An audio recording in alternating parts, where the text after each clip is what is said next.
I studied over 1,000 SaaS landing pages, and the ones converting to 7 to 8%, they all have the same sections in the same order every single time.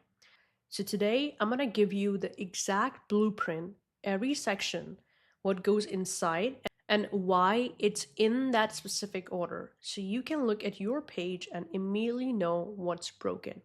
And if you want the full layout and the AI prompt that generates all of this, there's a free workbook in the description. Grab it and follow along.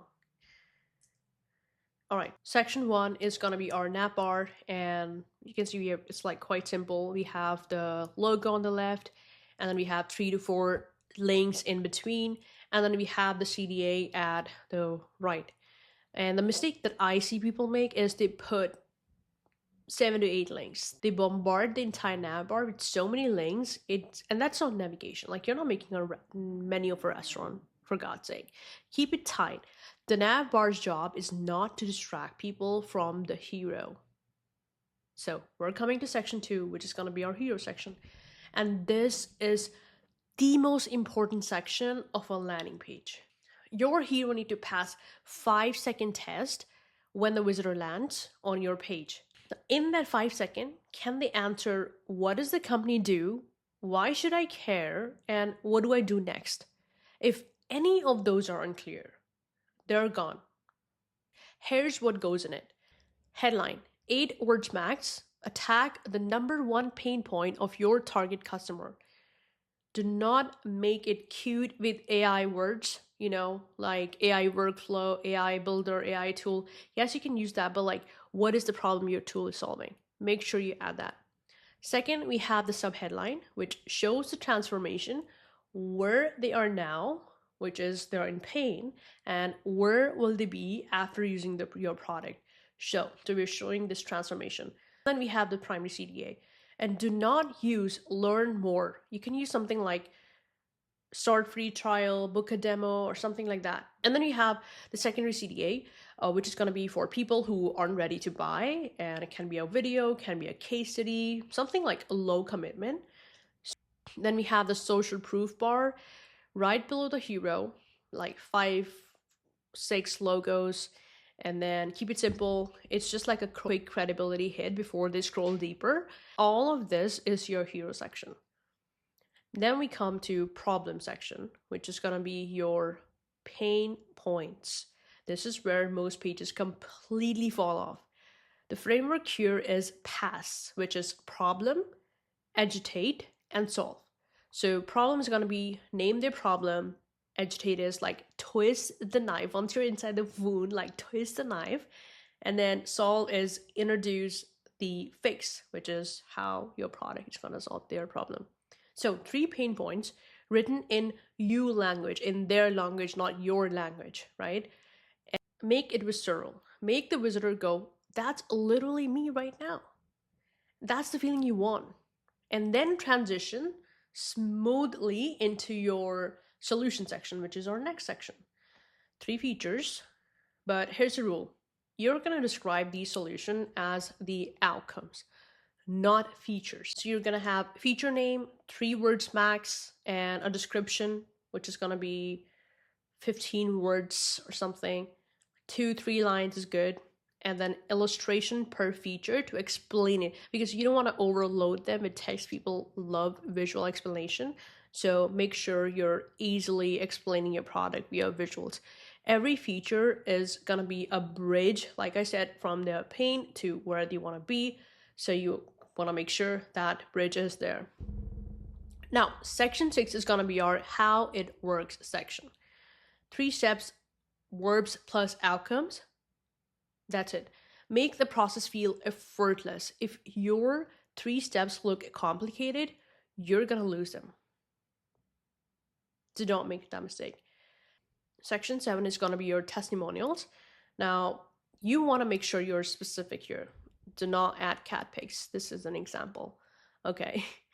So this is going to be your real customers with real profile images and where they work. So for example, you have somebody who leaves the same demographic as your target customer, and then they leave a review, and review should be how, and review should also like handle objections, I think, and then also show the solution of where they were before using your product and then where they are right now. So that would be amazing. Like if you nail down testimonials, like you can make them as a selling point of your product. Add section 8, which is gonna be our pricing. You can add that. I don't have it here, but this is gonna be like 3 tiers, and you can add a strategy called anchor high. Now, so your low tier is the foot in the door, and your middle tier is your actual target. That's where you want most people to be. And then you have the high tier, which exists to make sure the mid tier look like a steal. Like we're gonna go Starbucks here, right? And then we're gonna highlight the mid tier as the most popular badge and make it look visually obvious. That's the one thing they should pick. So that's about pricing. But if you want to add the pricing, a lot of people, they use it for like a separate page for pricing, but you can add on homepage as well. So yeah. And then we have the FAQs, and this is the most underrated section. 5 questions that secretly handle every objection your visitor has. So number 1, is that for me? That's going to be your qualification. Number 2, what if it doesn't work? That's risk reversal. Number 3, why you and not them? That's differentiation. Number 4, how long until the results, which is going to be a timeline. Number 5, what's the catch? Transparency. So, and the key is every single answer must end with a reason to take action. Not just, yeah, we have free trial, something like, oh, we have a free trial for 14 days, full access, no credit card, and most teams can't see the results in 1 week. That's an objection turned into conversion. Like that is, wow. Do you want to have something like that? And then we have the mirror the hero in the CDA, the final CDA. Just use the same CDA, primary, secondary, and then like a heading as well. So the point here is when they've scrolled through the entire page and they have been hooked, they have been agitated, they have been given hope as a solution, you have shown proof, and then you have also handled any of the doubts they have. You have crushed the doubts, right? And now you give them the same clear action from the top of your hero to the bottom in your call to action. So, and then you add a risk reversal, which can be no credit card required, cancel anytime, remove the last ounce of friction, right? And see how easy they buy. And then you have the section 12, which is going to be a footer. So you have like all these, boring shit like links, legal, socials. Do not overthink it. Just slap it in there, right? And now, you may ask why the sections are in this order. It's not random. Let me show you the psychological journey behind it. The hero is gonna be your attention hook. Like 5 seconds, it hooks the attention of the user. Then you have the pain, which creates urgency. They feel the problem. And then you have the solution, which gives them hope. There's a way out of the problem. And then you have proof, which is going to be a testimonials, builds trust. Others have got the result. Similar people like me have got the result. And then you have FAQs, kills the doubt. Objections are handled. And then you have CDA, which closes one clear action. And you have turned a stranger into a customer. That's the arc. Do not rearrange it until you know exactly why you're making changes and you have like heavily A/B tested.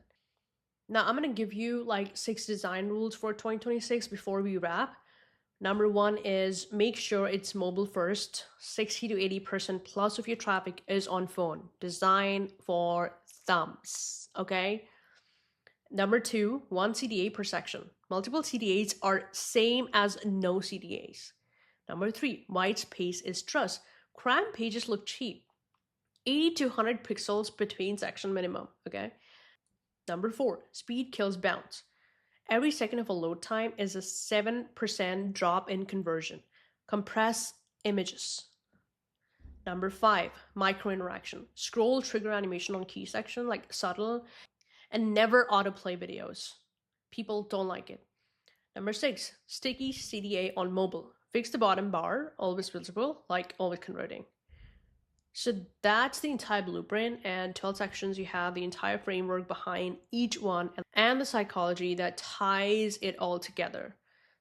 And if your thought right now is, I just want someone to build this for me, that's exactly what we do at Superfast. We ship SaaS and tech landing pages in 48 hours using this exact blueprint.